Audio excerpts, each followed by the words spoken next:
Ġiet inawgurata l-ewwel esibizzjoni ta' artist Malti fl-Ispazju Internazzjonali tal-Arti Kontemporanja ta' Malta l-Mikas li nfetaħ fl-aħħar xhur bi skultura tal-artist rinomat Rej Pitre li mit f'Novembru li għadda. Kien il-Ministru għall-Wirt Nazzjonali l-Arti u l-Gvern Lokali Owen Bonnici li kixef din l-iskultura li ġiet pożizzjonata b'mod permanenti u prominenti fil-kampus bħala parti mill-kollezzjoni permanenti tal-Mikas.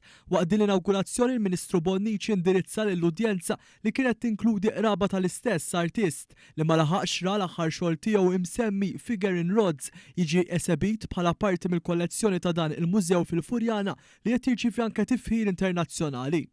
Din se tkun l-ewwel u l-aħħar esibizzjoni ta' artist kontemporanju Malti, imma għandna preparat kif diġà tħabbar diversi drabi ukoll installazzjonijiet oħra ta' Maltin li se jiġu eżebiti fil-ġimgħat u x-xhur li ġejjin. L-esibizzjoni ġiet introdotta miċ-chairperson eżekuttiva tal-Mikas Phyllis Muscat kif ukoll id-direttur artistiku tal-Mikas Edith Devani.